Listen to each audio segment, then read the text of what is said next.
വിജയുടെ നമസ്കാരം. നമസ്കാരം. ഔറംഗസേബ് മുഗൾ ചരിത്രത്തിലെ ഏറ്റവും ക്രൂരനായിട്ടുള്ള ഭരണാധികാരി. ആയിരക്കണക്കിന് അല്ല പതിനായിരക്കണക്കിന് ഹിന്ദു ക്ഷേത്രങ്ങൾ തകർക്കുകയും ഹിന്ദുക്കളെ മതം മാറ്റുകയും ഹിന്ദുക്കളെ പച്ചക്കരിഞ്ഞ് വീഴ്ത്തുകയും ചെയ്ത ഒരു മുഗൾ ഭരണാധികാരിയായിരുന്നു ഔറംഗസേബ് എന്ന് പറയുന്നത്. അതിനുശേഷം വന്ന അക്ബറിന് ശേഷം വന്ന ഷാജഹാനും ഒന്നും തന്നെ വ്യത്യസ്തമായിരുന്നില്ല എന്നാണ് പല ചരിത്രകാരന്മാരും പറയുന്നത്. മറിച്ച് അഭിപ്രായങ്ങളും ഉണ്ട്. എന്തായാലും അതൊക്കെ വലിയ ഡിബേറ്റിന്റെ വിഷയങ്ങളാണ്. പക്ഷെ ഔറംഗസേബിന്റെ വിഷയത്തിൽ ആർക്കും വലിയ തർക്കമൊന്നും ഉണ്ടാകില്ല എന്ന് നമുക്ക് എല്ലാവർക്കും അറിയാം. അപ്പൊ ഈ ഔറംഗസേബുമായി ബന്ധപ്പെട്ട് ഒരു സിനിമ ഈ ഇടയ്ക്ക് ഇറങ്ങുകയുണ്ടായി. ചാവ എന്നാണ് ആ സിനിമയുടെ പേര്. ആ സിനിമ വമ്പൻ വിജയമായിരുന്നു. വിക്കി കൗശലാണ് അതിൽ സംഭാജി മഹാരാജായിട്ട് വേഷമിട്ടത്. ഈ ചാവയുടെ ഒരു പശ്ചാത്തലം നോക്കുകയാണെങ്കിൽ ശിവജി മഹാരാജിന്റെ ഡിമൈസിന് ശേഷം മറാത്ത എംപയർ ആണ് മുഗളന്മാരെ കിടുകിട ഉറപ്പിച്ച എംപയർ. മുഗളന്മാർക്ക് തൊടാൻ പറ്റിയിട്ടില്ല ശിവജി മഹാരാജിനെ. ആ മറാത്ത എംപയർ വെട്ടിപ്പിടിക്കാനായി ഔറംഗസേബ് സന്തോഷവാനായിട്ടിരിക്കുന്നു. കാരണം ശിവജി മരിച്ചു പോയിരിക്കുന്നു. ശിവജി ഇനി കാലം നാട് നീങ്ങിയ ശേഷം ഇനി അവിടെ ആരുമില്ല, ഒരു നാഥനില്ല എന്ന് മനസ്സിലാക്കി ഔറംഗസേബ് അവിടെ അങ്ങോട്ടേക്ക് പട നയിക്കുന്നു. അങ്ങോട്ടേക്ക് പട നയിക്കുമ്പോഴാണ് ഔറംഗസേബിന് മനസ്സിലാകുന്നത് ശിവജിയുടെ പിൻഗാമിയായി ശിവജിയെക്കാട്ടിലും ശൗര്യമുള്ള ഒരു ചാവ അവിടെ ഉണ്ടെന്ന് മനസ്സിലാവുന്നു. ചാവ എന്ന് പറഞ്ഞാൽ സിംഹക്കുട്ടി എന്നാണ് അർത്ഥം. ശിവജി മഹാരാജ് സിംഹം, സംഭാജി മഹാരാജ് സിംഹത്തിന്റെ കുട്ടി. ഇതാണ് അതിന്റെ ഒരു കോൺസെപ്റ്റ് എന്ന് പറയുന്നത്. അങ്ങോട്ടേക്ക് പട നയിക്കുമ്പോൾ സംഭാജി മഹാരാജ് സകല ആൾക്കാരെ നശിപ്പിക്കുന്നു. അങ്ങനെ നശിപ്പിച്ചു കഴിയുമ്പോൾ പിന്നെ ആ സിനിമയുടെ ക്ലൈമാക്സ് എന്ന് പറയുന്നത് സ്വാഭാവികമായിട്ടും ചരിത്രമാണ്. ക്ലൈമാക്സിൽ സംഭാജി മഹാരാജിനെ സ്വന്തം പാളയത്തിലുള്ള ആൾക്കാർ തന്നെ ഒറ്റിക്കൊടുക്കുന്നു. അങ്ങനെ ഔറംഗസേബിന്റെ പിടിയിലാകുന്നു. ഔറംഗസേബിന്റെ പിടിയിലായി ഔറംഗസേബ് സംഭാജി മഹാരാജിനെ അതിക്രൂരമായി പീഡിപ്പിക്കുകയാണ്. എന്ന് പറഞ്ഞാൽ അദ്ദേഹത്തെ ഒരു മൈതാനത്ത് കെട്ടിയിടുന്നു. 41 ദിവസം ഈ പീഡനം ഉണ്ടായിരുന്നു എന്നാണ് എനിക്ക് മനസ്സിലാകുന്നത്. അങ്ങനെയാണ് ചരിത്രത്തിൽ പറയുന്നതായിട്ട് ഞാൻ മനസ്സിലാക്കുന്നത്. പക്ഷേ സിനിമയിൽ 2-3 ദിവസമൊക്കെ കാണിക്കുന്നുള്ളൂ. ഈ ദേഹം മൊത്തം വരിഞ്ഞ് കീറിയ ശേഷം ആ ഒലിക്കുന്ന ചോരയിലേക്ക് ഉപ്പ് വാരി തേച്ച ശേഷം ഇദ്ദേഹത്തിന്റെ ശൗര്യം അവസാനിക്കുന്നില്ല എന്ന് കാണുമ്പോൾ, ഇദ്ദേഹം ഒന്ന് കരയുന്നില്ല, ഒന്ന് നിലവിളിക്കുന്നില്ല എന്ന് അദ്ദേഹം മനസ്സിലാക്കുമ്പോൾ അദ്ദേഹം പറയുന്നു, അങ്ങനെ നിലവിളിക്കാത്ത അവന്റെ നഖം പിഴുതെടുക്കാൻ പറയുന്നു. അങ്ങനെ നഖം പിഴുതെടുക്കുന്നു അടുത്ത ദിവസം. അതിലും അദ്ദേഹത്തിന്റെ ശൗര്യം അവസാനിക്കുന്നില്ല. അതിനുശേഷം അദ്ദേഹത്തിന്റെ കണ്ണുകൾ ചൂഴ്ന്നെടുക്കാൻ പറയുന്നു. ചൂഴ്ന്നെടുക്കാനായിട്ട് ഈ ഇരുമ്പ് കമ്പി പഴുപ്പിച്ചു കൊണ്ടുവരുമ്പോൾ അദ്ദേഹം കണ്ണ് തുറന്നു പിടിക്കുന്ന കാഴ്ചയാണ് കാണാൻ സാധിക്കുന്നത്.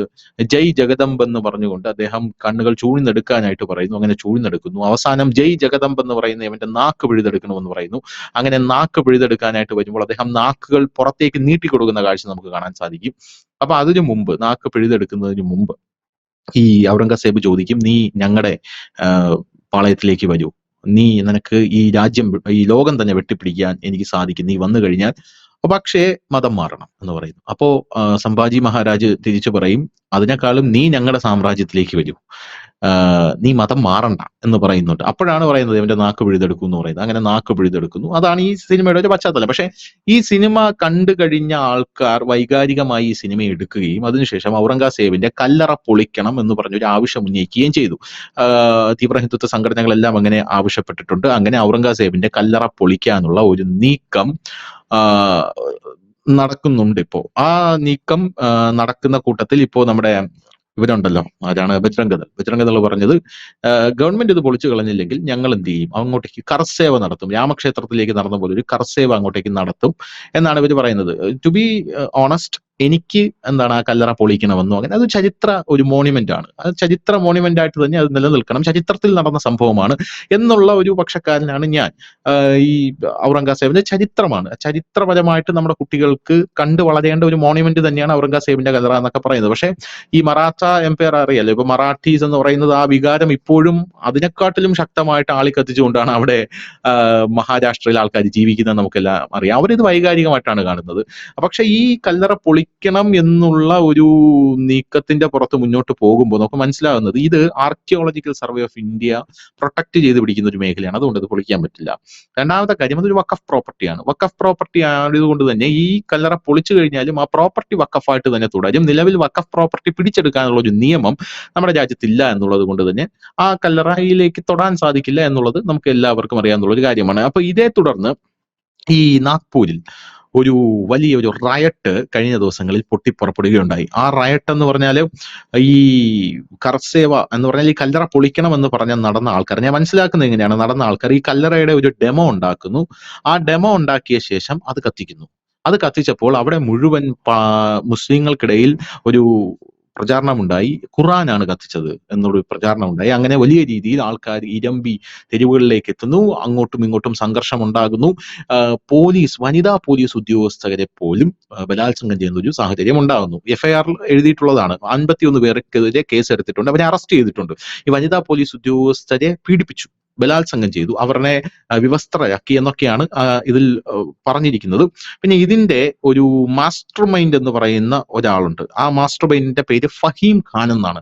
അപ്പൊ ഇയാളാണ് ഇവിടെ ഖുർആൻ കത്തിച്ചു എന്ന് പറഞ്ഞ് ഈ മുസ്ലിങ്ങൾക്കിടയിൽ പ്രചാരണം നടത്തിയത്, അതിനെ ഓർഗനൈസ് ചെയ്തത് എന്ന് പറഞ്ഞുകൊണ്ടാണ് വാർത്തകൾ പുറത്തു വന്നിരിക്കുന്നത്. ഈ ഫഹീം ഖാനെ കുറിച്ച് നമുക്ക് പരിശോധിക്കുമ്പോൾ നാഗ്പൂരിലെ MP എന്ന് പറയുന്നത് നിതിൻ ഗഡ്കരിയാണ്. ഈ നിതിൻ ഗഡ്കരിയുടെ കൂടെ ലോക്സഭാ തെരഞ്ഞെടുപ്പിൽ മത്സരിച്ച ഒരാളാണ് ഈ ഫഹീം ഖാൻ എന്ന് പറയുന്നത്. ഇയാളെ 6.5 ലക്ഷത്തിന്റെ മാർജിനിലാണ് നിതിൻ ഗഡ്കരി പരാജയപ്പെടുത്തുന്നതും എന്നും നമുക്ക് എല്ലാവർക്കും അറിയാം. ഇപ്പോഴും ഈ വിഷയം ഒരു വിഷയമായി തന്നെ നാഗ്പൂരിൽ കത്തി നിൽക്കുകയാണ്. കഴിഞ്ഞ ദിവസം നമ്മൾ ന്യൂസ് ഇന്ത്യ മലയാളം ഒരു വാർത്ത കൊടുത്തിരുന്നു. ഇതിന്റെ ചുവട് പിടിച്ചുകൊണ്ട് മധ്യപ്രദേശിലും ബുറാൻപൂരിലും സമാനമായ രീതിയിൽ മുസ്ലിങ്ങൾ തെരുവിലിറങ്ങി. വീഡിയോ സഹിതം കൊടുത്തിട്ടുണ്ടായിരുന്നു. തെരുവിലിറങ്ങി, പക്ഷെ പോലീസ് അത് മുളയിലെ നുള്ളിക്കളഞ്ഞു.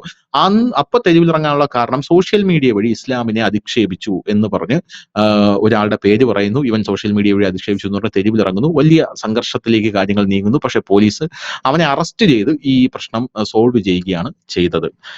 എന്തു തോന്നുന്നു ഈ കാര്യത്തിൽ?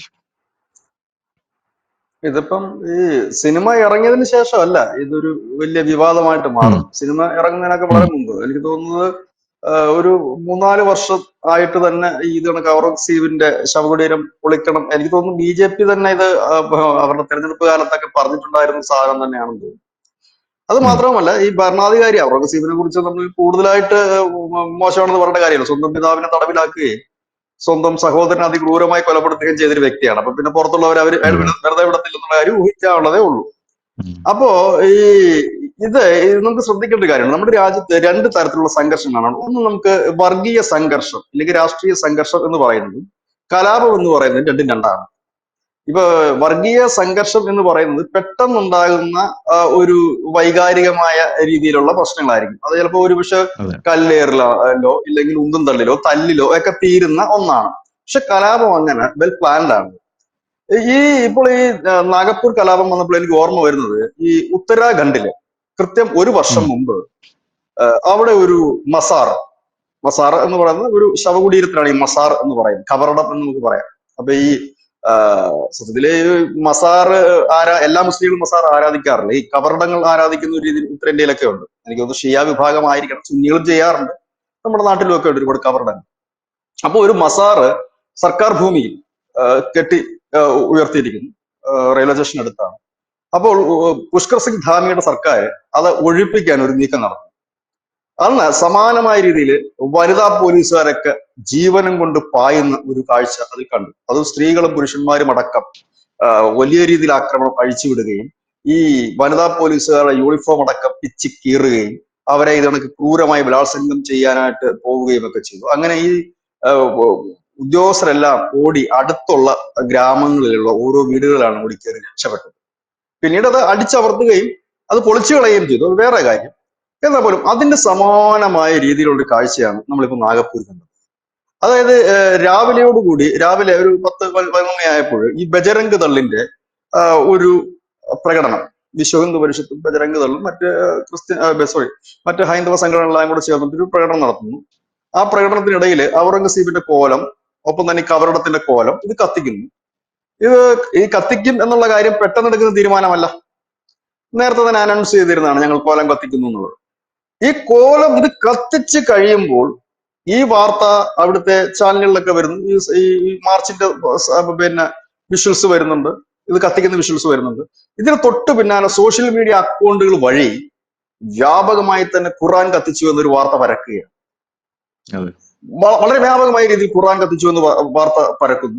മഹൽ എന്ന് പറയുന്ന ഒരു സ്ഥലത്ത്, ആ സ്ഥലത്തു നിന്ന് ഒരു വലിയ ജനക്കൂട്ടം ഈ ട്രോളികളിലും മറ്റും കല്ല്, ഈ നമ്മുടെ കാരി ട്രോളീസ് ഉണ്ടല്ലോ, ചെറിയ ഉം, കല്ലൊക്കെ ഉം. കൊണ്ടുവന്നിട്ടുള്ളൂ, ആ ട്രോളികളില് കല്ലുകള്, പെട്രോൾ ബോംബുകള്, ഇതൊക്കെ ആയിട്ട് അവിടെ അങ്ങ് അഴിഞ്ഞാടുകയാണ്. അവിടുത്തെ ശ്രദ്ധേയമായ കാര്യം, അവിടെ പാർക്ക് ചെയ്തിരുന്ന വാഹനങ്ങൾ, അവിടെ വ്യാപാര സ്ഥലമാണ്. അപ്പൊ ആ പാർക്ക് ചെയ്ത സ്ഥലങ്ങളിലെ ഹിന്ദുക്കളുടെ വാഹനങ്ങൾ മാത്രം കത്തിക്കുന്നു. അവിടുത്തെ ഉം. ഹിന്ദു കടകൾ മാത്രം കത്തിക്കുന്നു. കാരണം അത് പിന്നെ നമുക്കറിയാലോ, നമ്മുടെ ഈ കടയുടെ ഫ്രണ്ടിൽ ആരുടെയൊക്കെ വണ്ടികളായിരിക്കും പാർക്ക് ചെയ്യുന്നത്, നമ്മൾ സ്ഥിരം കാണുന്ന ഒരു കാഴ്ചയാണ്. അപ്പൊ അതിൽ നിന്ന് കൃത്യമായി തന്നെ മുസ്ലിങ്ങളെ ഒഴിവാക്കും, ഹിന്ദുക്കളുടെ കടകൾ കത്തിക്കുന്നു. അപ്പം ഇത് കൃത്യമായ ഒരു പ്ലാനിങ് ആണ് എന്ന് പോലീസിന് അന്ന് തന്നെ മനസ്സിലായി ഈ സാധനം. കാരണം പെട്ടെന്ന് തന്നെ ഒരു ആൾക്കൂട്ടം രൂപപ്പെടും, അവരുടെ കയ്യിൽ വടികളുണ്ടായിരുന്നു, ഈ ട്രോളികളിൽ കല്ല് അവർ നേരത്തെ ശേഖരിച്ചു വെച്ചിരുന്നതായിരിക്കുമല്ലോ, അല്ലെങ്കിൽ പെട്ടെന്ന് ഈ ട്രോളിയും കൊണ്ട് ഓടി വന്നിട്ട് കല്ലെറിയാൻ പറ്റില്ല. രണ്ടാമത്തെ കാര്യം പെട്രോൾ ബോംബ്. പെട്ടെന്ന് തന്നെ, അതായത് ഒരു ഒരു സ്വിച്ച് ഇട്ടാൽ പ്രവർത്തിക്കുന്ന രീതിയിലേക്ക് കലാപം നേരത്തെ തന്നെ അണിയറയിൽ ഒരുങ്ങിയിരുന്നു എന്ന് വേണം മനസ്സിലാക്കാനായിട്ട്. പക്ഷേ ഇപ്പോൾ അതിന്റെ അന്വേഷണം പുരോഗമിക്കുമ്പോൾ നമ്മൾ ഈ പറയുന്നത് തന്നെയാണ് കാര്യം എന്നാണ് നമുക്ക് തോന്നുന്നത്.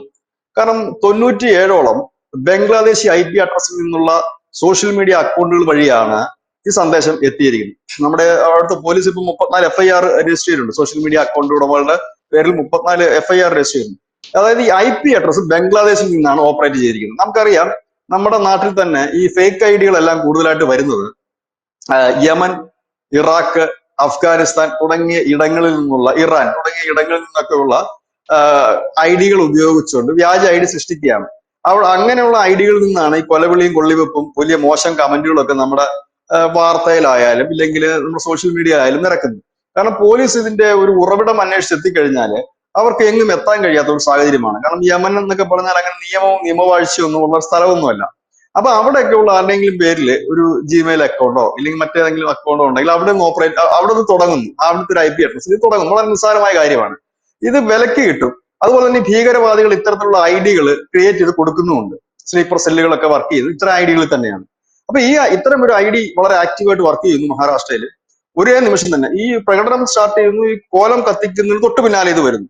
വന്നതിന് ശേഷം വളരെ വ്യാപകമായി തന്നെ ഇത് കലാപം ഉണ്ടാകും. ഈ കലാപത്തിന്റെ ഒരു രീതി ഇതാണ്. സാധാരണഗതി വർഗീയ സംഘർഷം ഉണ്ടാകുമ്പോൾ നമുക്കറിയാം, അത് ഉണ്ടാകുന്ന ഒരു പ്രകോപനത്തിന്റെ അടിസ്ഥാനത്തിൽ ഉണ്ടാകുന്ന ഒന്നാണ് വർഗീയ സംഘർഷമായാലും രാഷ്ട്രീയ സംഘർഷമായാലും ഒക്കെ. അതിൽ ഉണ്ടാകുന്ന രണ്ടു കൂട്ടർക്കും അങ്ങോട്ടും ഇങ്ങോട്ടും നാശനഷ്ടങ്ങൾ ഉണ്ടാകാറുണ്ട്. കാരണം അവിടെ ഹിന്ദു ആണോ മുസ്ലിം ആണോ CPM ആണോ BJP ആണോ എന്നൊന്നും ഈ സംഘർഷത്തിനിടയിൽ ആരും നോക്കാറില്ല. കല്ലെറിയുമ്പോൾ എല്ലാ കടകൾക്കും അത് ബാധകം തന്നെയാണ്, കത്തിക്കുമ്പോൾ എല്ലാ കടകൾക്കും അത് ബാധകം തന്നെയാണ്. വണ്ടി ആക്രമിക്കുമ്പോൾ ഇന്നാളുടെ വണ്ടിയാണോ എന്ന് നോക്കിയിട്ടല്ലല്ലോ ആക്രമിക്കുന്നത്. അപ്പം ഇവിടെ അങ്ങനെയല്ലായിരുന്നു, സെലക്റ്റീവ് ആയിട്ടുള്ള ഒരു ആക്രമണമാണ്. ഇതിനെ കഴിഞ്ഞ വർഷം നടന്ന ഉത്തരാഖണ്ഡിലെ ആക്രമണവുമായി നമുക്ക് താരതമ്യപ്പെടുത്താൻ പറ്റും. അത് മാത്രവുമല്ല, ബംഗ്ലാദേശിൽ ഈ കലാപം നടന്നതിന് ശേഷം വലിയ രീതിയിൽ നമ്മുടെ കോൺഗ്രസിന്റെ നേതാക്കളടക്കം പ്രതിപക്ഷ പാർട്ടികളുടെ നേതാക്കളടക്കം പരസ്യമായി തന്നെ പറഞ്ഞു അധികം വൈകാതെ ഇന്ത്യയിലും ഇത് നടക്കുമെന്ന്. കഴിഞ്ഞ കുറെ കാലമായിട്ട് ഒരു വലിയ ക്യാമ്പയിൻ ഇന്ത്യയിൽ നടന്നു വരുന്നുണ്ട്. അതായത് നരേന്ദ്രമോദി സർക്കാരിനെ, BJP സർക്കാരിനെ പുറത്താക്കുക, അതിന് ഏതറ്റം വരെയും പോവുക. കാരണം ഈ പോപ്പുലർ ഫ്രണ്ട് അടക്കം അകത്ത് പോയി കഴിഞ്ഞപ്പോഴത്തേനും വീണ്ടും ഇവിടുത്തെ ഈ തീവ്ര ഇസ്ലാമിസ്റ്റുകളെ സജീവമാക്കി നിർത്തുന്നതിന് വേണ്ടിയിട്ടും ഇവര് പുറത്തുനിന്ന് ഈ തീവ്രവാദ ഫണ്ടുകളും മറ്റും ശേഖരിക്കുന്ന അനവധി സ്ലീപ്പർ സെല്ലുകൾ ഈ രാജ്യത്ത് പ്രവർത്തിക്കുന്നുണ്ട്. അപ്പൊ അവർക്ക് വെറുതെ ഇരിക്കാൻ കഴിയില്ല. അപ്പൊ എന്തെങ്കിലും ഒന്ന് ആക്റ്റീവായിട്ട് ചെയ്തേ മതിയാവും. അതിന്റെ ഭാഗമായിട്ടാണ് ഇപ്പോൾ ഈ പൊടുന്നനെ ഈ കലാപം ഉണ്ടാക്കിയിരിക്കുന്നത്. ഈ കലാപത്തിന്റെ തൊട്ടു പിന്നാലെ ധനുഷ് നേരത്തെ സൂചിപ്പിച്ച കണക്ക് മധ്യപ്രദേശിലും രാജസ്ഥാനിലും ഒക്കെ ഈ സമാനമായ രീതിയിലുള്ള കലാപങ്ങളാണ് സ്റ്റാർട്ട് ചെയ്യുന്നത്. ഇത് ഈ വരാനിരിക്കുന്ന ഒരു വലിയ കലാപമാണ് എന്നുള്ളതാണ്, വലിയ സംഘർഷത്തിന്റെ സൂചനയാണ്. അത് പരസ്യമായി തന്നെ ഈ നാഗപ്പൂർ കലാപത്തിന്റെ തൊട്ടു പിന്നാലെ സോഷ്യൽ മീഡിയയിൽ പ്രത്യക്ഷപ്പെട്ട ഒരു പോസ്റ്റാണ്, ഇതൊരു സൂചനയാണ്, ഈ സൂചനയ്ക്ക് പിന്നാലെ വരുന്നത് വമ്പൻ കലാപമാണ് എന്നുള്ള സോഷ്യൽ മീഡിയ പോസ്റ്റുകൾ വന്നു തുടങ്ങിയിട്ടുണ്ട്. ഇതൊരു ടെസ്റ്റ് ഡോസ് ആണ്. അതായത് ഇപ്പോൾ ഞങ്ങൾ കലാപം നടത്തിയ, കാരണം കലാപകാരികൾ എപ്പോഴും ഈ ടെസ്റ്റ് ഡോസുകളാണ് നടത്തുന്നത്. ഞങ്ങൾ ഇപ്പോൾ ഒരു കലാപം നടത്തി കഴിഞ്ഞാൽ എന്തായിരിക്കും അതിന്റെ പ്രതികരണം, സർക്കാർ ഏത് രീതിയിൽ പ്രതികരിക്കും, ജനങ്ങൾ ഏത് രീതിയിൽ പ്രതികരിക്കും എന്നുള്ളതാണ്. ഈ കലാപം നടന്നിട്ട് ശ്രദ്ധേയമായൊരു കാര്യം, മറുപക്ഷത്ത് അതായത് ഹിന്ദു വീടുകളും മറ്റുമൊക്കെ കത്തിച്ചെങ്കിൽ പോലും അവിടെ നിന്ന് വലിയ രീതിയിലുള്ള ഒരു പ്രകോപനം ഉണ്ടായില്ല എന്നുള്ളതും ശ്രദ്ധേയമായ കാര്യമാണ്. നമുക്കറിയാം, മഹാരാഷ്ട്ര കണക്ക് വളരെ സെൻസിറ്റീവായ ഏരിയകൾ അനവധിയുള്ള ഒരു സംസ്ഥാനമാണ്. വളരെ ഈ വികാരം എന്താ പറയുക, ഭയങ്കര വൈകാരികമായി പ്രതികരിക്കുന്ന ജനമാണ്. ശിവസേനയും BJP മാത്രമല്ല, അനവധി ഹൈന്ദവ സംഘടനകൾ ഉള്ള ഒരു ഇടമാണ്. അവിടെയൊക്കെ ഈ കലാപം നടന്നിട്ടും അതിന് തിരിച്ചടി വ്യാപകമായി ഉണ്ടായില്ല എന്നുള്ളത് ശ്രദ്ധേയമായ കാര്യമാണ്. കാരണം അങ്ങനെ ഒരു തിരിച്ചടി ഉണ്ടായിരുന്നു എങ്കിൽ അതിന്റെ ഒരു പരിണത ഫലം ഭയങ്കര. കാരണം നമുക്കറിയാം, ബോംബെയില് വർഗീയ ലഹളയ്ക്കൊന്നും പഞ്ഞമില്ലാത്തൊരു നാടാണ് മഹാരാഷ്ട്ര. എത്രയോ കലാപങ്ങൾ ഉണ്ടായിട്ടുള്ള നാടാണത്. അതിനെ പശ്ചാത്തലമാക്കിക്കൊണ്ട് മുമ്പ് ഒരു സിനിമ പോലും വന്നിരുന്നു, മുംബൈ എന്ന് പറയുന്ന ഒരു സിനിമ, അതാണെന്ന് തോന്നുന്നു മണിരത്നം സംവിധാനം ചെയ്ത സിനിമ പോലും വന്നിരുന്നു. കാരണം ബാൽ താക്കറെയുടെ ഒക്കെ കാലത്ത് വലിയ രീതിയിലുള്ള ഒരു വർഗീയ സംഘർഷം നടന്നിട്ടുള്ള, അതിന് പഞ്ഞോ എന്നുള്ള സ്ഥലമല്ല, പക്ഷെ അവിടെ അത് ഉണ്ടായില്ല എന്നുള്ളതും ശ്രദ്ധേയമാണ്. പിന്നെ രണ്ടാമത്തെ ഒരു കാര്യം നമുക്ക് നോക്കേണ്ട ഒരു സാധനം, നാഗപ്പൂരാണ് ഈ സംഭവം നടന്നിരിക്കുന്നത്. നാഗപ്പൂർ RSSന്റെ ഹെഡ് ക്വാർട്ടേഴ്സ് ആണ്, RSSന്റെ ശാഖ തുടങ്ങിയ ഇടമാണ്. അപ്പോ അതും അതിന്റെ പരിസര പ്രദേശങ്ങളൊക്കെ RSSന് വേരോട്ടം തുടങ്ങിയത്. അപ്പൊ അവിടെ തന്നെയാണ് അത് സെലക്ട് ചെയ്ത്. കാരണം ഈ ശരിക്കും പറഞ്ഞു കഴിഞ്ഞാൽ ഔറംഗസീബിന്റെ ശവകുടീരം എവിടെയാണ്? സംഭാജി നഗറിലാണ്. സംഭാജി നഗറും നാഗപ്പൂരും തമ്മിൽ ഏതാണ്ട് നല്ല ദൂരമുണ്ട്, 400 കിലോമീറ്ററിന്റെങ്കിലും വ്യത്യാസം ഉണ്ടാകണമെന്ന് തോന്നുന്നു. അപ്പൊ അവിടെ ഒരു ഇല പോലും അനങ്ങുന്നില്ല. പകരം നാഗപ്പൂരാണ് ഈ സംഘർഷം, ഈ കലാപം ഉണ്ടാകുന്നത്. പ്രത്യേകിച്ച് സംഘത്തിന്റെ 100ാം വാർഷികം ഇപ്പൊ ഈ ഡിസംബർ മാസം മുതൽ, 2025 ഡിസംബർ മുതൽ 2026 ഡിസംബർ വരെ അതിന്റെ ആഘോഷ പരിപാടികൾ തുടങ്ങാനിരിക്കെ അവിടെ ഒരു കളങ്കം ചാർത്തുക, ഇല്ലെങ്കിൽ ഒരു കളങ്കം ഉണ്ടാക്കുക എന്നൊരു ലക്ഷ്യം, ഇല്ലെങ്കിൽ RSS ഹെഡ് ക്വാർട്ടർ ആണ് ഇതിന്റെ കേന്ദ്രം, അവിടെ നിന്നാണ് ഇപ്പോൾ ഈ കലാപങ്ങൾ സ്റ്റാർട്ട് ചെയ്യുന്നത്, ഒരു ധാരണ പരത്തുവാനായിട്ടുള്ള ഒരു ശ്രമത്തിന്റെ ഭാഗമായിട്ട് വേണം നമ്മൾ ഇതിനെ കാണേണ്ടത് എന്നാണ് എനിക്ക് മനസ്സിലാക്കി തോന്നുന്നത്. കാരണം ഇത് രണ്ടും രണ്ട് സ്ഥലമാണ്. ഈ സംഘർഷം പുതിയതായിട്ടുണ്ടായതല്ല. ഈ ഔറംഗസീബിനെ ചൊല്ലിയുള്ള വാദപ്രതിവാദങ്ങളും നേരത്തെ ഉണ്ടായതാണ്. ഇതിന് സമാനമായിട്ട് ടിപ്പു സുൽത്താനെ കുറിച്ചിട്ട് കർണാടകയിൽ എന്തുമാത്രം പ്രതിഷേധങ്ങൾ മുമ്പുണ്ടായിരുന്നു. ഇതൊക്കെ നടക്കുന്ന ഒരു കാര്യങ്ങൾ തന്നെയാണ്. അപ്പൊ ഇവിടെ അത് RSS ഇന്ത്യയിൽ, അതായത് ഇപ്പോൾ ഈ മുസ്ലിം സമുദായത്തിനിടയിൽ വ്യാപകമായിട്ട് ഈ മതമൗലികവാദികളും തീവ്രവാദങ്ങളും പ്രചരിപ്പിക്കുന്ന ഒരു കാര്യമുണ്ട്. ഇവിടുത്തെ സർക്കാർ ഹിന്ദു തീവ്രവാദികളുടെ സർക്കാരാണ്. അവര് ഹിന്ദുത്വം മൊത്തത്തിൽ ആക്കാൻ പോവുകയാണ്, മുസ്ലിങ്ങളെ ഇല്ലാതാക്കാൻ പോകുന്നു, ഇല്ലെങ്കിൽ ഉള്ള മുസ്ലിങ്ങളെ മുഴുവൻ ഹിന്ദുക്കളാക്കും, അങ്ങനെ ആകുന്നു. അതിന്റെ ഭാഗമായിട്ട് അതുകൊണ്ട് നമ്മൾ ചെറുത്തുനിൽപ്പിന് തയ്യാറെടുക്കുക, അവസാന ജിഹാദിനായി ഒരുങ്ങുക എന്നാണ് അവർ കൊടുത്തിരിക്കുന്ന മെസ്സേജ്. അതായത് നമ്മൾ ഫൈറ്റ് ചെയ്താൽ മാത്രമേ, നമ്മൾ ഇവരെ ഫൈറ്റ് ചെയ്ത് കൊന്നാൽ മാത്രമേ നമുക്ക് മുൻപോട്ട് പോകാൻ കഴിയൂ. അതിനായിട്ട് ഇവർ ഉപയോഗിക്കുന്നത് പഴയ കാലഘട്ടത്തിൽ കണ്ടില്ലേ, ടിപ്പു, മുഗളന്മാര്, അങ്ങനെ കുറെ കാര്യം പറയുന്നുണ്ട്. ശക്തരായ രാജാക്കന്മാരെ തോപ്പിച്ചിട്ട് അവർ മുമ്പോട്ട് വന്നില്ല, അത് മുസ്ലിങ്ങളുടെ ശക്തിയാണ് എന്ന് പറയുന്നുണ്ട്. ഈ കൂട്ടത്തിൽ തന്നെ ഇവർ അടിച്ചിറക്കുന്ന വലിയൊരു ഗുണ്ടുണ്ട്. ഇന്ത്യൻ സ്വാതന്ത്ര്യ സമരം നേടുന്നത് ഞങ്ങളാണ്, മുസ്ലിംസ് രംഗത്ത് ഇറങ്ങിയിട്ടാണ് സ്വാതന്ത്ര്യ സമരം നേടുന്നത്. അങ്ങനെയൊക്കെയുള്ള ഒരു ധീരന്മാരും ധീരന്മാരുമായ നമ്മളാണ്. അതുകൊണ്ട് നമ്മൾ നേരിട്ട് ഇറങ്ങിക്കഴിഞ്ഞാൽ ഇവർ മുട്ടുകൊത്തും. എന്നിട്ട് ലോകത്തിലെ മറ്റു സംഭവങ്ങൾ കണ്ടില്ലേ, അവിടെ എല്ലാം ഇതിനൊക്കെ മതത്തിന്റെ ഒരു ഇതിൽ നമ്മൾ മുമ്പോട്ട് ഇറങ്ങിയപ്പോഴൊക്കെ നമുക്കിത് സംഭവിച്ചു വന്നു. ഈ കലാപകാരികളെല്ലാം വിളിക്കുന്ന മുദ്രാവാക്യങ്ങൾ മതപരമായ മുദ്രാവാക്യങ്ങൾ തന്നെയാണ്. അപ്പം ഇതാണ് ഇപ്പോൾ നടക്കുന്നത്. ഇതിപ്പോ തീരില്ല, ഇത് തുടക്കം മാത്രമാണ്. ഇനി വരാനിരിക്കുന്നു, രാമനവമി വരാനിരിക്കുന്നു, ഗണേശോത്സവം വരാനിരിക്കുന്നു, സരസ്വതി പൂജ വരാനിരിക്കുന്നു, അങ്ങനെ അനവധി ആഘോഷങ്ങൾ വരാനിരിക്കുന്നു. ഈ ആഘോഷങ്ങളുടെ മറവിലോ ഇല്ലെങ്കിൽ ഇനി ഏത് നിമിഷവും ഇതിപ്പോൾ നാഗപ്പൂർ നടന്നിരിക്കുന്ന ഒരു ടെസ്റ്റ് ഡോസ് മാത്രമാണ്. അതായത് ഈ കലാപം അവിടെ നടത്തി ഇത് എങ്ങനെയാണ് സക്സസ് ആകുന്നത് എന്ന്. ഇത്രയും വലിയൊരു ഗൂഢാലോചന അതിന്റെ പിറകിൽ ഉണ്ടെങ്കിൽ എന്തുകൊണ്ടാണ് RSS ഞങ്ങൾ ഇതിൽ ഇടപെടില്ല എന്ന് പറഞ്ഞ് മാറി നിൽക്കുന്നത്? RSS ഇപ്പൊ പറഞ്ഞിരിക്കുന്നത് ഈ കലാപം കലാപം നടന്നു, കലാപത്തിൽ ഞങ്ങൾ ഇടപെടില്ല. ഞങ്ങൾക്ക് എന്താണ്, RSSന് അത് ഏറ്റവും വളരെ ഈസി ആയിട്ട് നാഗ്പൂരാണ് RSSന്റെ ആസ്ഥാനം, ഹെഡ് ക്വാർട്ടേഴ്സ് ഇരിക്കുന്ന സ്ഥലമാണ്. അങ്ങനെ ഇരിക്കുന്ന സ്ഥലത്ത് ഒരു കലാപം നടക്കുമ്പോൾ RSS ഇടപെടാതെ പിന്നെ മാറി നിൽക്കുന്നത് എന്തുകൊണ്ടാണ്? RSSന്റെ 100ാം വാർഷികത്തിൽ ഇങ്ങനെ ഒരു പ്ലാൻ പല ഭാഗത്തു നിന്നും പല ആൾക്കാരും ബിൽഡപ്പ് ചെയ്തുകൊണ്ട് വരുന്നുണ്ടെങ്കിൽ അത് തടയേണ്ട ഏറ്റവും വലിയ ഒരു ആവശ്യം RSSനാണല്ലോ ഉള്ളത്. പക്ഷെ ഇവർ പറയുന്നത്, അവരുടെ ഒഫീഷ്യൽ സ്റ്റേറ്റ്മെന്റ് ഉപയോഗിച്ചിട്ടും കേട്ടല്ലോ, ഞങ്ങൾ ഇതിൽ ഇടപെടുന്നില്ല എന്നാണ് പറഞ്ഞത്. എന്തുകൊണ്ടാണത്? ധനുഷ്, ആ ചോദ്യം വളരെ പ്രസക്തമാണ്. കാരണം ഈ RSS ഇടപെടുത്തുക എന്നുള്ളതാണ് ഈ കലാപകാരികളുടെ ലക്ഷ്യം. അതായത് കലാപകാരികൾ അല്ലെങ്കിൽ അതിനെ ആസൂത്രണം ചെയ്ത മതമൗലികവാദികൾ ഇട്ടൊരു ചൂണ്ടയാണ്. അതിന് RSS കൊത്തിയില്ല എന്നുള്ളതാണ് ആ സംഘടന ചെയ്ത ഏറ്റവും നല്ലൊരു കാര്യം. കാരണം നാഗപ്പൂർ തന്നെ ഒരു കലാപത്തിൽ തിരഞ്ഞെടുക്കുന്നതിന് ഉദ്ദേശം എന്താണ്? RSSന്റെ ഹെഡ് ക്വാർട്ടർ സ്ഥിതി ചെയ്യുന്ന സ്ഥലമാണ്. അപ്പൊ RSSന്റെ അവിടെ നിന്നാണ് ഈ രാജ്യത്തെ മുസ്ലിങ്ങൾക്കെതിരെയുള്ള കലാപത്തിന് ബ്രെയിൻ പ്രവർത്തിക്കുന്നില്ല, അവിടെയാണ് ഇതിന് ട്രെയിനിങ് നടക്കുന്നതെന്ന് വരുത്തി തീർക്കാൻ വേണ്ടിയിട്ട് അവർ നടത്തിയ ഒരു കലാപമാണ്. അതാണ് ഞാൻ പറഞ്ഞത്, ഈ മറ്റിടങ്ങളിലല്ലല്ലോ, നാഗപ്പൂരിലാണല്ലോ ഇത് നടന്നത്. കാരണം ഈ രാവിലെ നടന്ന പ്രതിഷേധ പ്രകടനത്തിൽ പ്രകോപനപരമായ മുദ്രാവാക്യങ്ങളും മറ്റുമൊക്കെ ഉണ്ടായിരുന്നെങ്കിലും അത് സംഘർഷത്തിലേക്ക് പോയിരുന്നില്ല. പക്ഷെ വൈകുന്നേരം ആയപ്പോഴേക്കും അത് കലാപത്തിലേക്ക് വൺ സൈഡ് കലാപമായിരുന്നു. അപ്പം അവിടെ RSS ഒരു നിലപാട് എടുത്തിരിക്കുന്നു, തങ്ങൾക്ക് ഇടപെടാൻ ഞങ്ങളില്ല. കാരണം ഔറംഗസീബിന്റെ കാര്യങ്ങളെ കുറിച്ചോ ഇല്ലെങ്കിൽ അങ്ങനെയുള്ള കാര്യങ്ങളെ കുറിച്ചോ RSS ഇതുവരെ ഒരു കാര്യങ്ങൾ പറഞ്ഞിട്ടുമില്ല, മറ്റൊന്നുമില്ല. അവർ പറയുന്നത് അത് അതിൻ്റെതായ വഴിക്ക് പോകട്ടെ എന്ന് മാത്രമാണ് പറഞ്ഞത്. അതായത് RSSനെ ഇതിലേക്ക് വലിച്ചിഴക്കുക, ഇന്ത്യ മുഴുവൻ RSSന്റെ നേതൃത്വത്തിൽ ഇതുപോലെ ഒരു വിഭാഗത്തെ ഇല്ലാതാക്കാൻ വേണ്ടി ശ്രമിക്കുന്നു എന്നുള്ള ഒരു പ്രചരണത്തിന്റെ അതിനൊരു ശക്തി പകരുക എന്നതായിരുന്നു കലാപകാരികളുടെ ലക്ഷ്യമെങ്കിൽ RSS അതിൽ കൊത്തിയില്ല. അതുകൊണ്ട് തന്നെയാണ് അവർ പറയുന്നത് ഞങ്ങൾ ഇടപെടുന്നില്ലെന്ന്. പിന്നെ അവർക്ക് നന്നായി അറിയാം നാഗപ്പൂർ കണക്ക് അവരുടെ സ്ട്രോങ് ഹോൾഡ് ഏരിയ, അവരുടെ ഹെഡ് ഓഫീസ് ഇരിക്കുന്നിടത്ത് അവര് വിചാരിക്കുന്നത് പോലെ കാര്യങ്ങൾ മുമ്പോട്ട് പോകും. അവിടെ ഇരുന്ന് വിചാരിച്ചിട്ടാണല്ലോ ഇന്ത്യ ഒരാൾ ഭരിക്കുന്നത്, അവിടെ ഇരുന്ന് വിചാരിച്ചിട്ടാണല്ലോ ഫട്നാവിസ് സംസ്ഥാനം ഭരിക്കുന്നത്. അപ്പൊ അവരെ സംബന്ധിച്ച് അത് അവർക്ക് ഒരു കാര്യങ്ങളും നഷ്ടവും വരില്ല. നേരെ മറിച്ച് RSS ഇതിനകത്ത് ഇടപെടുകയോ ഇല്ലെങ്കിൽ സ്റ്റേറ്റ്മെന്റ് വിടുകയോ ചെയ്തു കഴിഞ്ഞാൽ ഇതിന്റെ പിക്ചർ മാറിപ്പോകും. കാരണം അതെ. അവരെ സംബന്ധിച്ച് അത് അവർ ആഗ്രഹിക്കുന്നില്ല, ഒന്ന്. രണ്ടാമത്തെ കാര്യം, ഈ വർഷം 2025 ഡിസംബർ മുതൽ 2026 ഡിസംബർ വരെ അവർ ഒരു വർഷം നീണ്ടു നിൽക്കുന്ന വലിയ പരിപാടി തന്നെയാണ് അവർ ആസൂത്രണം ചെയ്തിരിക്കുന്നത്. അവരുടെ 100ാം വാർഷികമാണ്. അപ്പൊ അങ്ങനെ പോകുന്നു, അവര് അവരുടേതായ കാര്യങ്ങളുമായി മുമ്പോട്ട് പോകുന്നു. ഇതിനകത്ത് അവർ ഇടപെട്ടിട്ടില്ല. പൊളിറ്റിക്കൽ സ്റ്റേറ്റ്മെന്റുകൾ കോൺഗ്രസും ഉദ്ധവ് താക്കറയുടെ ഒക്കെ ഞാൻ കണ്ടുള്ളൂ. ബിജെപിയുടെ ഒന്നും രണ്ട് MLA-മാരുടെ ചില പൊളിറ്റിക്കൽ സ്റ്റേറ്റ്മെന്റുകൾ വന്നു. അതുകൂടാതെ വേറെ അങ്ങനെ ഒരു വന്നിട്ടില്ല. ഏതായാലും കലാപകാരികളെ ഒന്നൊന്നായി പിടിക്കുമ്പോൾ തെളിയുന്നത് അന്താരാഷ്ട്ര ഗൂഢാലോചനയാണ് ഇതിന്റെ പിന്നിൽ നടന്നിരിക്കുന്നത് എന്നാണ്. അതായത് ബംഗ്ലാദേശിനെ ആസ്ഥാനമായിക്കൊണ്ട് ചില തീവ്രവാദ സംഘടനകളാണ് ഇതിന്റെ പിന്നിൽ പ്രവർത്തിച്ചത് എന്നുള്ളതാണ് നമുക്ക് കാണാൻ കഴിയുന്ന ഒരു കാര്യം. അതായത് പോപ്പുലർ ഫ്രണ്ടിന് ശേഷം തങ്ങൾ നശിച്ചിട്ടില്ല, ഇല്ലെങ്കിൽ തങ്ങൾക്ക് ശക്തി കുറഞ്ഞിട്ടില്ല എന്ന് കാണിക്കുന്നതിന് വേണ്ടിയിട്ട് ഒരു നീക്കമാണ്. അത് കേരളത്തിലും വഖഫ് ബോർഡ് ഭേദഗതിക്കെതിരെ നടക്കുന്ന പ്രതിഷേധങ്ങളുമൊക്കെ ആ ശക്തി തെളിയിക്കുന്നുണ്ടെന്ന് പ്രതിഷേധ പ്രകടനങ്ങളായിട്ട് തന്നെയാണ് നമുക്ക് കാണാൻ കഴിയുന്നത്. എന്തായാലും ഈ ചാവ മൂവി ഇറങ്ങിയ ശേഷം വലിയ രീതിയിലുള്ള അലയൊലികളാണ് പല സ്ഥലത്തും നടക്കുന്നത് എന്നുള്ള കാര്യത്തിൽ തർക്കമില്ല. ബിജുചേട്ടൻ പറഞ്ഞ ഒരു കാര്യം വളരെ ക്ലിയർ ആണ്. അതായത് ഇപ്പോൾ ഈ RSS ഇതിലൊരു സ്റ്റേറ്റ്മെന്റോ എന്തെങ്കിലും ഒരു നീക്കമോ നടത്തിയില്ലെങ്കിൽ ഉടനെ തന്നെ ഇതെല്ലാം കൂടെ RSSന്റെ തലയിൽ വരികയും RSS ആണ് ഇതിനെല്ലാത്തിനും കാരണമെന്ന് പറയുകയും ഒരു ഗുജറാത്ത് മോഡൽ കലാപമാക്കി പല രാജ്യത്തിന്റെ പല ഭാഗങ്ങളിലും ഇത് വ്യാപിക്കാനുള്ള ഒരു സാധ്യതയും ഉണ്ടായിരുന്നു.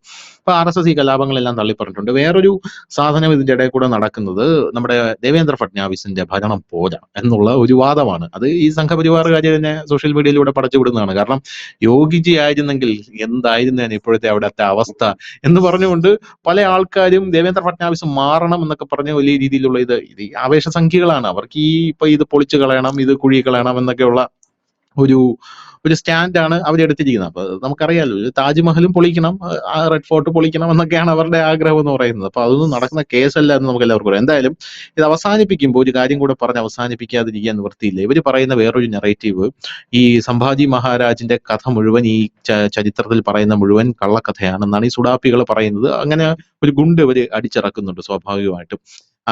ഈ സുനിത വില്യംസ് സ്പേസിൽ പോയപ്പോൾ അവർ ഗണപതി വിഗ്രഹവും കൊണ്ടാണ് പോയത് എന്നുള്ളത് ഇവിടെ ഏറ്റവും കൂടുതൽ വേദനിപ്പിച്ചത് സുഡാപ്പികളാണ് കേട്ടോ. അതുകൊണ്ട് തന്നെ അവര് ഈ സുനിത വില്യംസ് അവിടെ സ്പേസിൽ ചെന്ന് കുടുങ്ങിക്കിടന്നതും അവിടെ നിന്ന് തിരിച്ചു വന്ന കാര്യങ്ങളും എല്ലാം നമ്മുടെ പുസ്തകത്തിൽ ഇത്ര വർഷം മുമ്പേ പറഞ്ഞിട്ടുണ്ടായിരുന്നു എന്ന് പറഞ്ഞ് വച്ച് ബാധിച്ച് വീഡിയോ ഒക്കെ ഇറക്കി ഇതിനെ ഓവർകം ചെയ്യാനുള്ള ഒരു ശ്രമം അവർ നടത്തുന്നുണ്ട്.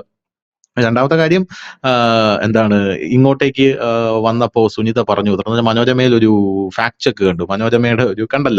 മനോരമയുടെ ഒരു കാർഡില് ഇവർ അടിച്ചിറക്കിയിരുന്നു. സുനിത ആകാശത്ത് നിന്ന് താഴോട്ട് വന്നപ്പോ സുനിത പറഞ്ഞത്രേ, ഖുറാനാണ് ശാസ്ത്ര സത്യം, ഇനി ഞാൻ എന്റെ ജീവിതം അത് റിസർച്ച് ചെയ്യാനുള്ളതാണെന്ന് പറഞ്ഞു ഒരു മനോരമയുടെ ഒരു എംബ്ലം വെച്ച് അടിച്ചിറക്കിയിരിക്കുകയാണ്. അപ്പൊ മനോരമ ഇത് ഫാക്ട് ചെക്ക്, ഇത് ഞങ്ങളുടേതല്ല, ഇത് കള്ളമാണ് എന്ന് പറഞ്ഞോട്ട് ഒരു സാധനം ഇട്ടിരിക്കുകയാണ്. അപ്പോ അതുപോലെ ഇവർ ഈ സംഭാജി മഹാരാജന്റെ കഥയും പുറത്തു വന്നപ്പോൾ ഒരു ഭയങ്കരമായിട്ട് ഇതിനെതിരെയുള്ള നീക്കങ്ങൾ, വ്യാജ കഥകളുമായിട്ട് രംഗത്തെത്തുന്നുണ്ട്. അതിൽ പ്രധാനമായിട്ടും പറയുന്നത്, സംഭാജി മഹാരാജന്റെ ജീവിതം പരിശോധിച്ചാൽ ഛത്രപതി ശിവജി മഹാരാജനും സംഭാജിയുമായിട്ട് ഭയങ്കര ഉടക്കായിരുന്നു. സംഭാജിയെ ജയിലിൽ ഇട്ടിട്ടുണ്ട് ഛത്രപതി ശിവജി. സംഭാജി അത്ര നല്ല വ്യക്തിയൊന്നും അല്ലായിരുന്നു എന്നാണ് പറയുന്നത്. അത് സത്യമാണ്, അത് ആരും നിഷേധിക്കുന്നില്ല. പക്ഷെ അതിനുശേഷം സംഭാജിക്ക് പരിവർത്തനം സംഭവിച്ചിട്ടുണ്ട് എന്നുള്ളതാണ് ചരിത്രത്തിൽ നിന്ന് നമുക്ക് മനസ്സിലാക്കാൻ സാധിക്കുന്നത്. അതിനുശേഷം സംഭാജിക്ക് പരിവർത്തനം സംഭവിച്ച ശേഷമാണ് സംഭാജി പിന്നീട് ഈ ഒരു ലെവലിലേക്ക് എത്തിയത് എന്നുള്ളതാണ് യാഥാർത്ഥ്യം എന്ന് പറയുന്നത്. അതും ചരിത്രത്തിൽ പറയുന്നുണ്ട്. അത് മൂടി വെച്ചിട്ടാണ് ഇത് പ്രചരിപ്പിക്കുന്നത്. പിന്നെ ഇതുമായിട്ട് ബന്ധപ്പെട്ട് സംഭാജിയുടെ ഈ ഒരു എന്താ പറയാ, ഈ ഒരു അവഗണന, അല്ലെങ്കിൽ സംഭാജിയോട് ഈ രാജ്യം കാണിച്ച അവഗണന, അല്ലെങ്കിൽ സംഭാജിയെ ഗവനിക്കാതിരിക്കൽ, സംഭാജി അനുഭവിച്ച ആ ഒരു തിക്തഫലങ്ങളുടെ ഒരു ഗ്രാവിറ്റി നമുക്ക് മനസ്സിലാക്കണമെങ്കിൽ അദ്ദേഹത്തിന്റെ ഒരു എന്താ പറയാ, അദ്ദേഹത്തിന് എവിടെയാണ് സംസ്കരിച്ചിരിക്കുന്നത് എന്ന് നമുക്കറിയില്ല എന്നുള്ളതാണ് ഇവരുടെ പ്രധാനപ്പെട്ട ഒരു വാദം എന്ന് പറയുന്നത്. കാരണം ഈ ഔറംഗസേബിനെ ഇവിടെ സംസ്കരിച്ചിരിക്കുന്നു, നമ്മുടെ സംഭാജി മഹാരാജ് എവിടെയാണ്, അദ്ദേഹത്തെ എവിടെയാണ് സംസ്കരിച്ചിരിക്കുന്നത് എന്നുള്ള ഒരു ചോദ്യം ഉയർന്നു വരുന്നുണ്ട്. അതൊരു ചോദ്യം തന്നെയാണ്. ഇപ്പൊ നമ്മൾ അന്വേഷിച്ചു പോകുമ്പോൾ ഈ സംഭാജി മഹാരാജിനെ കുറിച്ചുള്ള ഈ വാധു ഗ്രാമം എന്ന് പറഞ്ഞൊരു ഗ്രാമമുണ്ട്. ആ വാധു ഗ്രാമത്തിലുള്ള അവിടെയുള്ള മറാഠികളുടെയും ഹൈന്ദവരുടെയും ഇടയിലുള്ള ഒരു പ്രചാരണമുണ്ട്. ആ പ്രചാരണം എന്ന് പറഞ്ഞാൽ ഈ സംഭാജി മഹാരാജാവിനെ കൊന്നു കഴിഞ്ഞ ശേഷം വെട്ടി കഷ്ണങ്ങളാക്കി ഇയാൾ പുഴയിൽ ഒഴുക്കി വിടുകയാണ്. പുഴയിൽ ഒഴുക്കി വിടുമ്പോൾ ആ പുഴ മുഴുവൻ ചോര ചുവപ്പാവുകയാണെന്നാണ് പറയുന്നത്. ആ ചോര ചുവപ്പിലൂടെ സംഭാജിയുടെ മൃതദേഹം പട്ടിക്കിട്ട് കൊടുക്കാൻ, പട്ടി കഴിക്കട്ടെ എന്ന് പറഞ്ഞ് നായ്ക്കൾക്ക് ഭക്ഷണമായിട്ട് കൊടുക്കാനായിട്ട് ഈ ഔറംഗസേബ് ചെയ്യുകയാണ്. ഇത് കാണണം. കാരണം ഇത് ഇവിടെയുള്ള സകല മറാഠികളും കാണണം. അത് കണ്ടാൽ മാത്രമേ നാളെ എനിക്കെതിരെ അവർ വാളെടുക്കാതിരിക്കുകയുള്ളൂ, ഒരു വാക്ക് പറയാതിരിക്കുകയുള്ളൂ എന്ന് പറഞ്ഞ് അങ്ങനെ ഒഴുക്കി വിടുകയാണ്. ഒഴുക്കി വിട്ടപ്പോ ഈ പുഴയുടെ തീരത്ത് നിൽക്കുന്ന ജനാഭായി എന്ന് പറയുന്ന ഒരു സ്ത്രീ ഇത് കാണാൻ ഇടവരികയും ജനാഭായി ഈ മൃതദേഹത്തിന്റെ കഷ്ണങ്ങൾ ഓരോന്നോരോന്നായി എടുത്ത് അത് നിങ്ങൾ കിട്ടുന്ന ആൾക്കാരും എന്നെ ഏൽപ്പിക്കണം എന്ന് പറയുകയുമാണ് ചെയ്യുന്നത്. എന്നിട്ട് ഈ ജനാഭായിയാണ് ഈ മൃതദേഹം കൊണ്ട് സംസ്കരിച്ചത്. പക്ഷെ ഇത് എവിടെയാണ് സംസ്കരിച്ചിരിക്കുന്നത് എന്ന് ആർക്കും ഒരു ഐഡിയ ഇല്ല. പിന്നെ ഈ ജനാഭായി എന്ന് ആരും ഒറ്റിക്കൊടുത്തതുമില്ല. കാരണം സംഭാജി മഹാരാജ ജനങ്ങളുടെ ഇടയിലേക്ക് സ്വാധീനം ചെലുത്തിയിരിക്കുന്ന അത്ര ഗംഭീരമായിട്ടായിരുന്നു എന്നുള്ളത് കൊണ്ടാണ്. എന്തായാലും നമ്മുടെ രാജ്യം സ്വാതന്ത്ര്യം നേടിയപ്പോൾ 1956 മഹാരാഷ്ട്ര മുഖ്യമന്ത്രി യശ്വന്ത് റാവു ചവാൻ അപ്പോൾ അദ്ദേഹം ഈ സംഭാജിയെ കുറിച്ച് പഠിക്കാനായി ചരിത്രകാരന്മാരെ ഏർപ്പെടുത്തിയിട്ടുണ്ടായിരുന്നു. ആ ചരിത്രകാരൻ ഏർപ്പെടുത്തിയ കൂട്ടത്തിൽ സീതാറാം ബേന്ദ്ര എന്ന് പറഞ്ഞൊരു ചരിത്രകാരനാണ് സംഭാജിയെ കുറിച്ച് ഒരു പുസ്തകം രചിച്ചത്. അതിനെപ്പറ്റി പഠിച്ച് അദ്ദേഹം ഇംഗ്ലണ്ട്, ഫ്രാൻസ്, ഡെൻമാർക്ക് എന്നിങ്ങനെയുള്ള രാജ്യത്തിലും ഡൽഹിയിൽ എല്ലാം ഓടി നടന്ന് പല രേഖകളും കളക്ട് ചെയ്ത് ഒടുവിൽ 1960 അദ്ദേഹം ഒരു സംഭാജി മഹാരാജയെ കുറിച്ച് ഒരു പുസ്തകം എഴുതുകയുണ്ടായി. ആ പുസ്തകത്തിൽ നിന്ന് നമുക്ക് മനസ്സിലാകുന്നത് വാധു ഗ്രാമത്തിലാണ് ഈ സംഭാജി മഹാരാജാവിന്റെ ഒരു ഇതുള്ളത് സംസ്കരിച്ചിരിക്കുന്നത്. അത് ആ സമയം അദ്ദേഹം ഒരുപാട് ആൾക്കാരെ കൊണ്ട് പോയപ്പോ ഒരു കാട്ടിലേക്ക് കയറി ചെന്നിട്ട് അദ്ദേഹം ഒരു പ്രത്യേക സ്ഥലം ചൂണ്ടിക്കാണിച്ചിട്ട് പറഞ്ഞു, ഈ കാട് പിടിച്ച് കിടക്കുന്ന സ്ഥലത്താണ് സംഭാജി മഹാരാജിനെ സംസ്കരിച്ചിരിക്കുന്നതെന്ന് പറഞ്ഞു. അപ്പൊ എന്റെ ഒരു അഭിപ്രായത്തിൽ ഈ ഔറംഗസേബിന്റെ ടോംബ് അവിടെ നിലനിർന്നോട്ടെ, അതിനിപ്പോ എന്താ പ്രശ്നം? ഒരു പ്രശ്നവുമില്ല. നമുക്ക് സംഭാജി മഹാരാജാവിന്റെ ടൂംബ് അതിനെക്കാട്ടിലും വലുതായിട്ട് പണി കഴിപ്പിച്ച് അദ്ദേഹത്തിന്റെ സ്മൃതി ദിനം ആഘോഷിക്കുക, അദ്ദേഹത്തിന്റെ പേരിൽ പല പല ആക്ടിവിറ്റീസ് തുടങ്ങുക, അങ്ങനെയുള്ള കാര്യങ്ങൾ ചെയ്യുന്നതായിരിക്കും കുറച്ചുകൂടെ ഉത്തമം എന്നുള്ളതായിരിക്കും. അത് നമ്മളെ വരും തലമുറയ്ക്ക് ഈ കഥ എങ്ങനെയായിരുന്നുവെന്നും അപ്പോ ഈ നമ്മുടെ നാട്ടിലെ രാജാക്കന്മാരുടെ ശൗര്യവും നമ്മുടെ നാട്ടിലെ രാജാക്കന്മാരുടെ ഒരു എന്താ പറയാ ഒരു ധീരദേശാഭിമാനവും എങ്ങനെയായിരുന്നു എന്ന് അറിയിക്കാനായിട്ട് കൂടുതൽ ഉതകും എന്നുള്ളതാണ് എന്റെ ഒരു കാഴ്ചപ്പാട്. അല്ലാതെ ഈ ഔറംഗസേബിന്റെ ടോംബൊന്നും പൊളിച്ചിട്ട് യാതൊരുവിധ ഗുണവും ഈ കാലത്ത് കിട്ടാനില്ല എന്നുള്ളതാണ്. അത് വൈകാരികമായിട്ട് ആൾക്കാർ പ്രതികരിക്കുന്നതിൽ യാതൊരു അർത്ഥവുമില്ല. അങ്ങനെയാണെങ്കിൽ നമുക്ക് എന്താണ് എല്ലാം പൊളിക്കേണ്ടി വരും. 1947 മുമ്പുള്ള പല കാര്യങ്ങളും നമുക്ക് പൊളിക്കേണ്ടി വരും, പല രാജ്യങ്ങളിലും പൊളിക്കേണ്ടി വരും എന്നുള്ളതാണ്. പല രാജ്യങ്ങളിലും ഇപ്പൊ നമ്മൾ അർമേനിയയിലൊക്കെ ചെന്ന് കഴിഞ്ഞാൽ അർമേനിയയിലെ കൂട്ടക്കൊല നടത്തിയ ആൾക്കാരുടെ കൂട്ടക്കൊല നടത്തിയ ഗ്യാസ് ചേംബറുകൾ, ആ സ്റ്റേഷനുകൾ, മറ്റത് മറിച്ചത്, ഇവരെല്ലാം ഇത് ഞങ്ങളുടെ ആൾക്കാരെ കൂട്ടക്കൊല നടത്തിയാണ്, ഇത് ഇവിടെ നിന്ന് പൊളിച്ചു മാറ്റണം എന്നൊന്നും അല്ല അവർ പറയുന്നത്. അത് അവരവിടെ നിലനിർത്തിയിരിക്കുകയാണ്. എന്നിട്ട് നാളെ വരുന്ന തലമുറയ്ക്ക് പറഞ്ഞു കൊടുക്കുകയാണ്, നമുക്ക് ഇങ്ങനെ ഒരു സംഭവം ഉണ്ടായിട്ടുണ്ട് ഇവിടെ, നാളെ നിങ്ങൾക്കത് പറ്റരുത് എന്ന് പറഞ്ഞാൽ അതങ്ങ് പറഞ്ഞു കൊടുക്കുകയാണ് ചെയ്യുന്നത്. അപ്പൊ ആ ഒരു രീതിയിലേക്ക് കൊണ്ടുപോകണം എന്നാണ് എന്റെ വ്യക്തിപരമായിട്ടുള്ള ഒരു അഭിപ്രായം. ഏതായാലും താങ്ക് യു ചേട്ടാ, താങ്ക് യു സോ മച്ച്.